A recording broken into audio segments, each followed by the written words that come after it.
All the students of class 10th, hope you all are doing good. So today I came here to teach you your second chapter's poem, which is A Tiger in the Zoo. तो हमने second chapter देखा था, आपका chapter था Nelson Mandela, जिसके बारे में हमने पढ़ा था अ लॉन्ग वॉक। तो वो पढ़ने के बाद जो आपका पोएम है वो है a tiger in the zoo, यानी कि एक बाघ जू के अंदर। कैसे देखते हैं। ये जो टॉपिक है वो बहुत ही सेंसिटिव, बहुत ही इमोशनल और बहुत ही इंटरेस्टिंग है।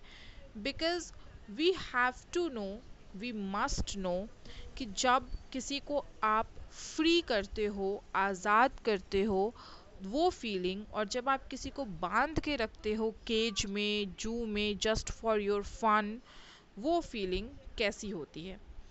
तो ये जो है पूरा पोएम, उसको लिखा है लेस्ली नॉरिस ने।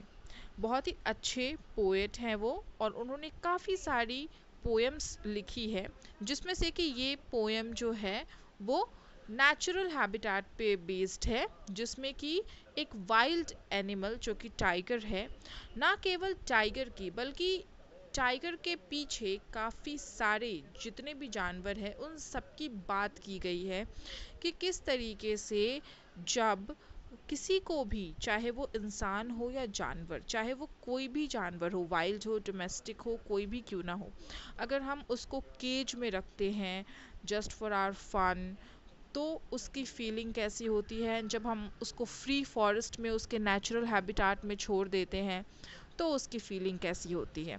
तो let's start with the first stanza. He stalks in his vivid stripes the few steps of his case on pads of velvet quiet in his quiet race. तो यहाँ पे जो है देखो, आपको हर स्टैंजा में कहीं पे उसके नेचुरल हैबिटेट, कहीं पे जू की बात की गई है।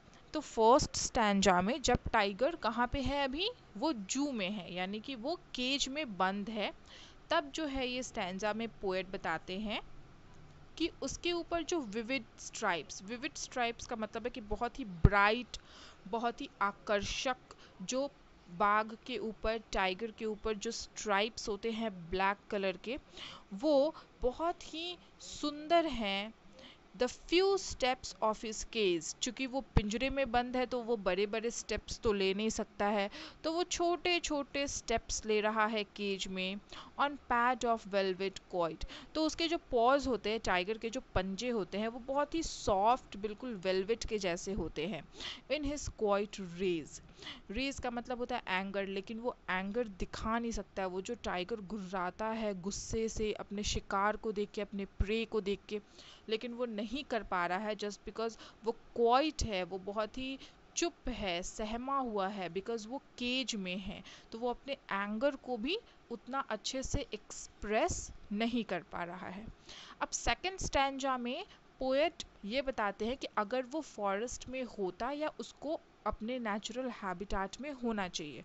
तो सेकंड स्टैंजा क्या बता रहा है, जब वो अपने नेचुरल हैबिटेट में है, यानी कि जब वो जू में है, जब वो कहाँ है, जंगल में है। He should be lurking in the shadow sliding through long grass near the water hole where plump deer pass. तो यहाँ पे पोएट क्या बता रहे हैं कि अगर वो, उसको कहाँ होना चाहिए, उसको होना चाहिए अपने नेचुरल हैबिटेट में, क्योंकि उसको उसी चीज़ की आदत है।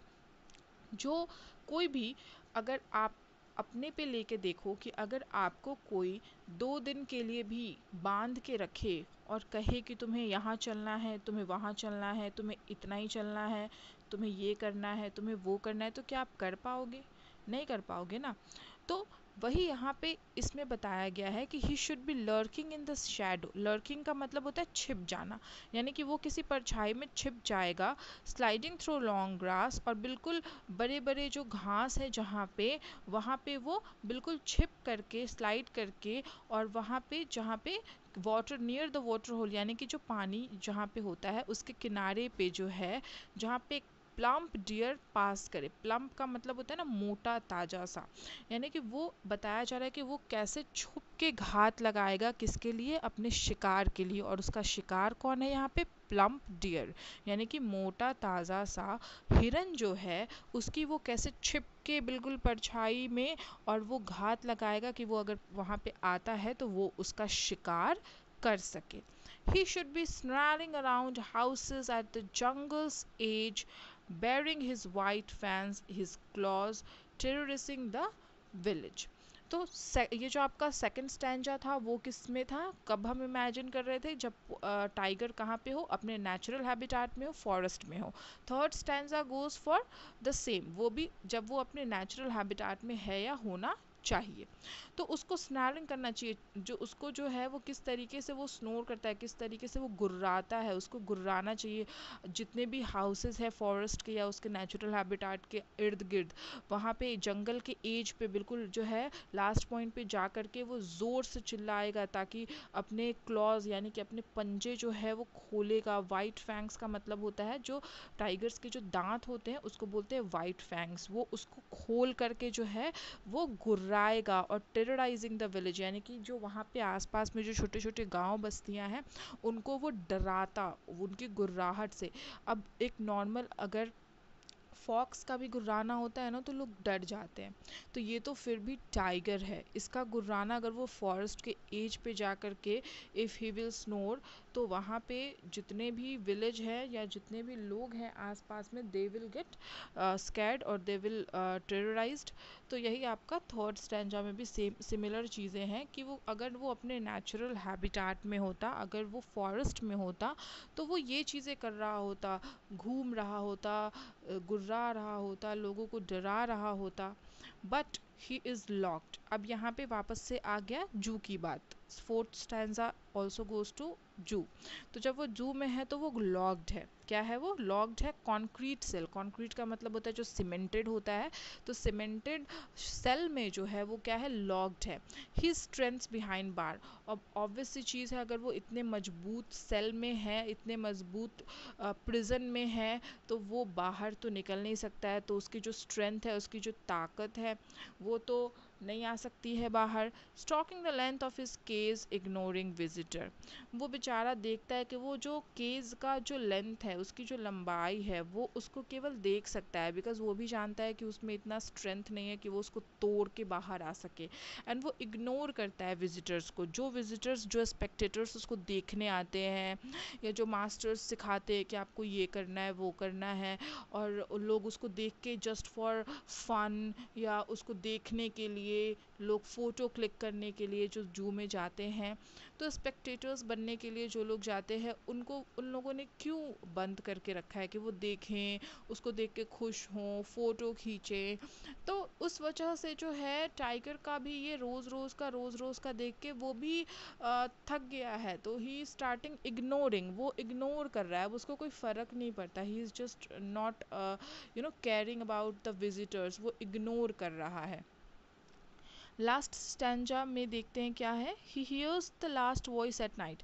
यहाँ लास्ट स्टैंजा गोज टू जू ऑल्सो, ये भी जू में जब वो है तो वो जो लास्ट वॉइस होती है नाइट में, जब रात हो जाती है, जब सारे लोग चले जाते हैं, तो जो उसको जो लास्ट वॉइस सुनाई देती है वो होता है पेट्रोलिंग कार्स की। पेट्रोलिंग कार्स होता है ना कि जो कि देखने के लिए आते हैं, बोलते हैं ना, जस्ट आप बोल सकते हो कॉप्स की गाड़ी, पुलिस की गाड़ी भी बोल सकते हो, या ये भी बोल सकते हो कि जो सर्च करने के लिए आते हैं, देखने के लिए आते हैं कि हाँ ऑल गुड, सब कुछ सही तरीके से हो गया है कि नहीं हो गया है, घूमने के लिए आते हैं, पेट्रोलिंग करने के लिए आते हैं। तो उसको जो लास्ट वॉइस सुनाई देती है रात में वो वही होती है, उससे ही वो समझता है कि हाँ अब किसी चीज़ की वॉइस उसको सुनाई नहीं देगी, अब वो शांति से रह सकता है।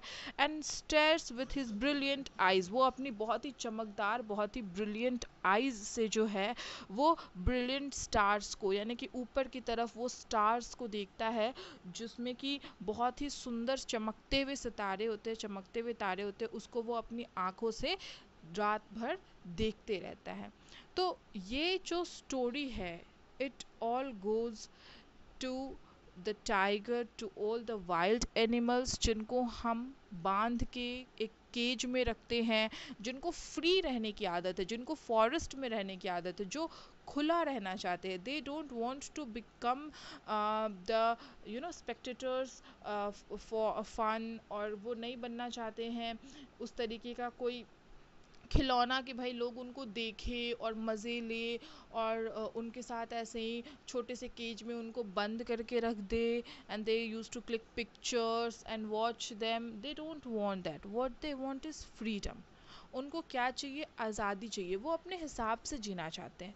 मैंने जैसे आप लोगों को खुद का एग्जाम्पल दे के बताया कि आप खुद सोच के देखो, अगर कोई एक दिन भी आपको अपने हिसाब से चलाए कि आपको एक बंद कमरे में रहना है, जब आपको खाना दिया जाए तब खाना है, आप खुद से नहीं ले सकते हो, जिस तरीके से टाइगर अपना शिकार खुद करता है या वाइल्ड एनिमल्स अपना शिकार खुद करते हैं, तो उनको वो भी नहीं है। उनको जब खाना दिया जाएगा तो उनको खाना है, नहीं दिया जाएगा तो नहीं खाना है।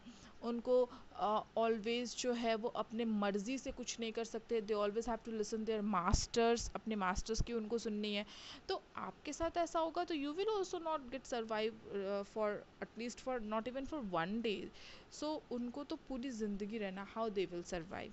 तो उनका सर्वाइवल, उनका उस तरीके से बंद होना, वो पोएट बताते हैं कि वो किस तरीके से अपने नेचुरल हैबिटाट में इतना खुश रहता है, इतना फ्री रहता है, और वहीं पे जो है ऑन द अदर हैंड हम उसको जब केज में डाल देते हैं, कॉन्क्रीट सेल में डाल देते हैं, जू में डाल देते हैं, तो फिर उसकी खुशी नहीं होती है। वो भी एक टाइम पे आकर के इवन जो है वो विजिटर्स को भी इग्नोर करने लगता है, उसको कोई मतलब नहीं होता है, ही इज़ जस्ट अलोन, वो बिल्कुल अलोन होता है, अकेला होता है।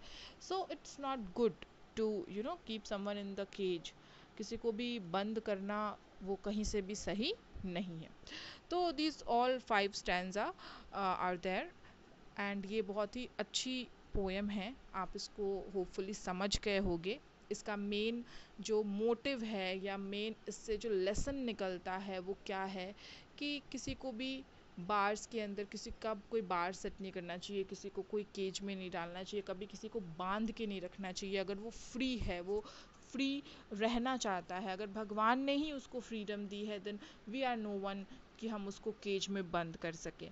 सो this is all about, and इसको आप अच्छे से पढ़ेंगे, इसका समरी लिखने की कोशिश करेंगे। अगर आप लिख सकते हैं तो well and good, otherwise I will send it to you.